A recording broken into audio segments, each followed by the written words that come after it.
Herkese selamlar dostlar. Bugün Lords Mobile'de Ordu Kolezyumu ile ilgili biraz bilgilendirme vereyim. Şimdi arkadaşlar son güncelleme ile birlikte Ordu Kolezyumu'nda 11. bölüm açıldı. Şimdi oraya gelmeden önce 11. bölümden bahsetmeden önce şundan bahsedebilirim ki arkadaşlar. Şimdi mesela olduğunuz yerde belki de sizlere güçlü rakipler geliyordur ya da gelecektir. Ordu Kolezyumu yeni olduğu için bu normal. E, Herkes aynı yerlerde sıkışmış durumda.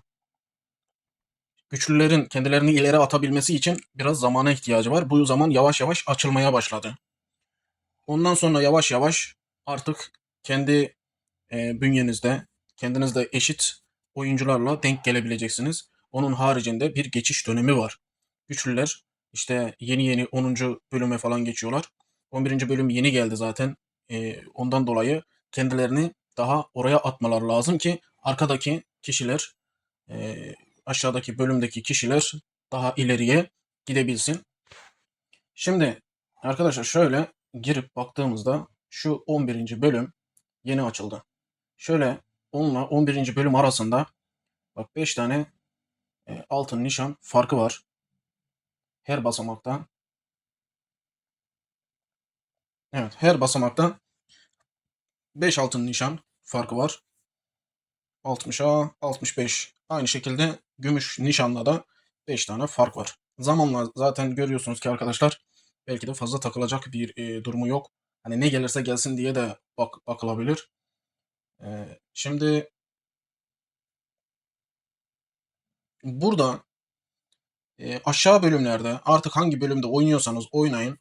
Bilin ki yavaş yavaş illaki bir üst lige denk gelip bir üst bölüme çıkacaksınız arkadaşlar. Şu 11. bölüm dediğim gibi yeni açıldığı için artık aşağıdaki oyuncular bir sonraki basamağa bile çıkabilirler. Bu bölüm gelmeseydi bile e, bu alt bölümlerdekiler bir sonraki bölüme kendilerini aktardıkları için yine alt bölümlerde 7-8 olsun işte daha aşağısı 5-6 bölümlerdekiler olsun oradakilere yine bir yer açılacaktı.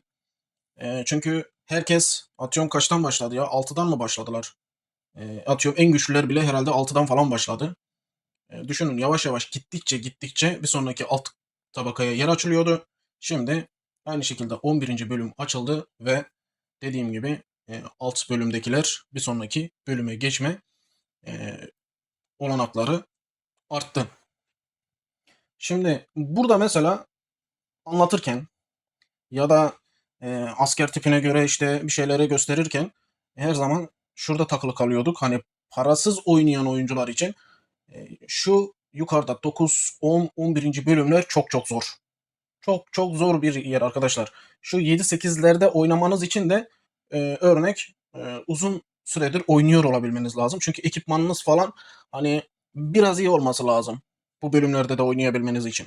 Ama dediğim gibi artık 11. bölüm gelince güçlüler bir tık daha ileri gittiler. Ondan dolayı artık aşağı bölümdekilere yer açıldı. Bu şekilde bir kayma oldu. Artık burada 11. bölümden sonra yeni bir bölüm gelir mi? Gelebilir. Bunu oyun bize şu an gösterdi. Bu bölümün açılmasıyla. Belki 12, 13 diye belki gidecek ya da bir yerlerde bu kalacak. Ama e, dediğim şekilde arkadaşlar buradan ne kadar altın nişan ya da gümüş nişan toplayabiliyorsanız toplayın. Çünkü önemli. Buradan alacağınız eşyalar önemli. Her hafta buradan malzeme alıyorsunuz arkadaşlar. Her hafta burası sezonluk satın alım dediği haftalık 7 günlük süreç. Buradan sürekli malzeme alabiliyorsunuz. Burası aslında etkinliklerin size diğer etkinliklerin verdiklerinden e, daha iyi bir yer bence. Çünkü hiç olmazsa gözünüzün önünde yani. Ne alacağınızı tam olarak biliyorsunuz ve sınırı yok. 7 günlük süreç bitse bile devam ediyor. Bir sonraki hafta da aynı şekilde devam ediyor. Yani hangisinin üstüne giderseniz gidin 3 aşağı 5 yukarı bir şeyler alabiliyorsunuz. Şimdi ben size buradan e, mesela başlarken şu Lord'un hükmü ve Lord'un düzeninden bahsetmiştim. Arkadaşlar bunlar çünkü Ordu Kolezyumunda bak Kolezyum Ordu CP'sini arttırıyor. Şöyle bakalım.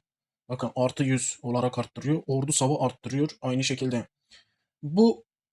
Bunları Bakıyorum şöyle. Evet. Bir de burada var mesela. Bu da aynı şekilde. Bak, ordu saldırı desteği 50, ordu CP desteği 50. Tamam, diğer malzemeler illaki millet için önemli. Ama bunları alanlar da, bunları ilerletenler de, bu iki tane dekorasyonu, bunların avantajı da arkadaşlar, sizinle yarın öteki gün bu kolezyumda aynı bölümde olanlara karşı sizi bir tık öne taşıyacak. O şekilde bir değeri var. Çünkü ordu saldırı desteği falan veriyor kolezyum için. Şimdi şöyle baktığınızda örnek mesela yıldız taşı seçim şey diyor arkadaşlar, şuna bakın. Bak, bende 800 tane birikmiş. Bak, 100 tane alıyorum. Yani nereden baksan 8 hafta daha alabilirim. Ki bu devam ediyor yani. Hangisini elinize atarsanız bu şekilde götürecek gibi. Örnek kadim kitap mesela haftalık. Yani bunu bir kez 50 tane alabiliyorum da. Mesela ne diyor? 200 tane var. Ne yapar? 4 hafta aynı şekilde kadim kitap alırım ki bunun devamı aynı şekilde gelecek. Şimdi şuna değinmek istiyorum. Arkadaşlar şurası 11. bölümde açıldı. Bu da Lord'un iradesi diye bir dekorasyon. Bunu da ileriki dönemlerde denk geldiğimizde sizlere gösteririm. Burada da bir tane dekorasyon aynı şekilde açılmış durumda. Aynı şekilde diğerleri gibi, tabii diğerlerinden daha iyi durumdadır büyük ihtimal. Daha güzel şeyler verdiğini düşünüyorum. Bu da 30 tane istiyor.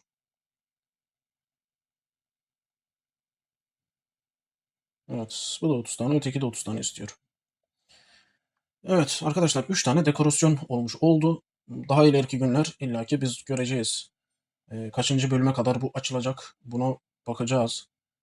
Şu anlık burada. Ama dediğim gibi aşağı bölümlerde takılanlar varsa olabilir. Artık milletin ilerlemesini bekliyoruz. Herkes bekliyor.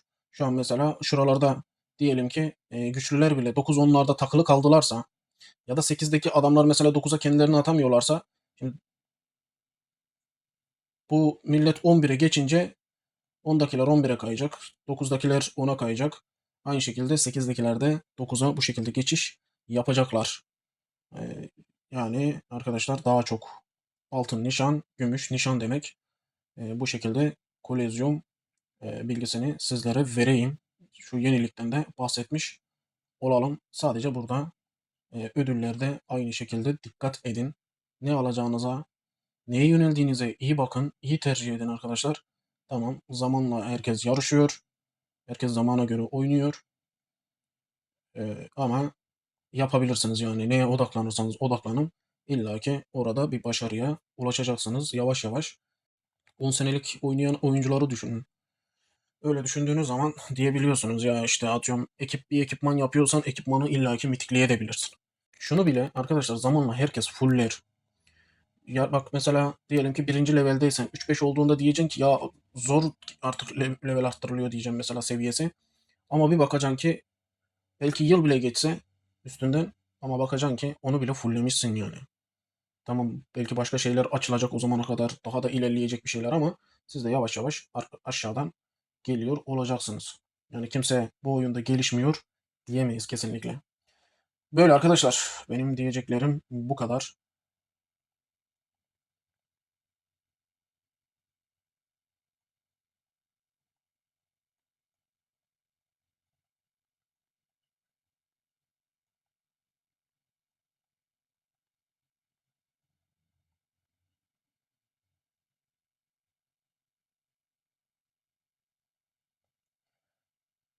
Şimdi arkadaşlar 11. bölümün şuradaki özelliklerine bakıyoruz. Bak, yine 3 tane ordu konuşlandırılabilir diyor.